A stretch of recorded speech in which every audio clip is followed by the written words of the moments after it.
Hey Ma.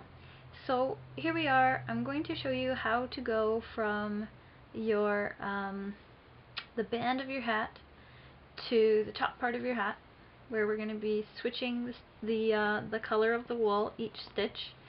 It's going to be tough, but you'll get it because it's the exact same stitches we were doing down here. You're knitting one, purling one, knitting one, purling one. The only difference is that for your knit stitch, which is the yellow one here, you're just picking whichever color you like, and for your purl stitch, this one here, you're picking your other color. I generally pick the color, either the darker color or my less favorite color for the purl stitch, because it ends up, as you can see, being a little bit bumpy in the end. So pick the color that will hide that the best, or not show it as well, so that it looks a little bit better when you're all finished. You're going to be flipping, flipping your wool one color to the next, one color to the next the whole time, and you'll get used to it, but you'll get organized so that every time you do, it's the same, so that on the inside you have a really simple, really consistent pattern of the wool going across to the next stitch and across to the next stitch. It's easy to get this, but it'll probably take you a few rows until it becomes kind of second nature. I have prepared my blue hat here to start that up by getting around right back to where I began. Obviously you want to start where you began because then it's even. I've also separated my wool, one color on each side. You're going to have to do this. So I'll put my purl on the left and my knit on the left and my purl on the right. See what works for you. Just make sure that they're clear of one another so you can get easy access to them. So my next stitch, as you can see, is going to be my knit. So for that one, I'm going to be picking up my light blue, keeping it in the back, and knitting just as per usual and setting it down.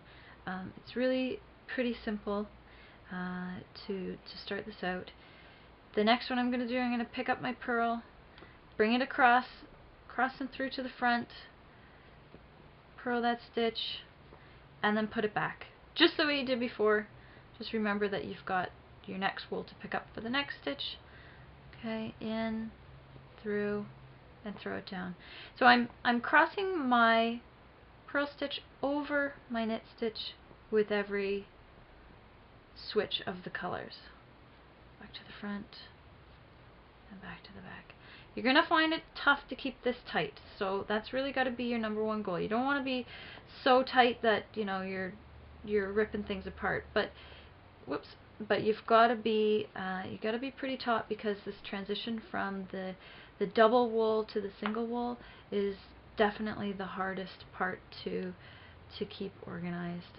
Once you have a couple rows in, it'll come really naturally. It'll be like your tension will be fine, but for the first one for sure, first two maybe, it's going to be a bit tough. So, whoops, I keep messing this up. I'm not in the swing of things here either. Whoops. I'm going to bring that one over.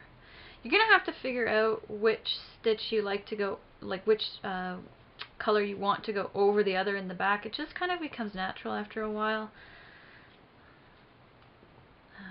You will get used to that,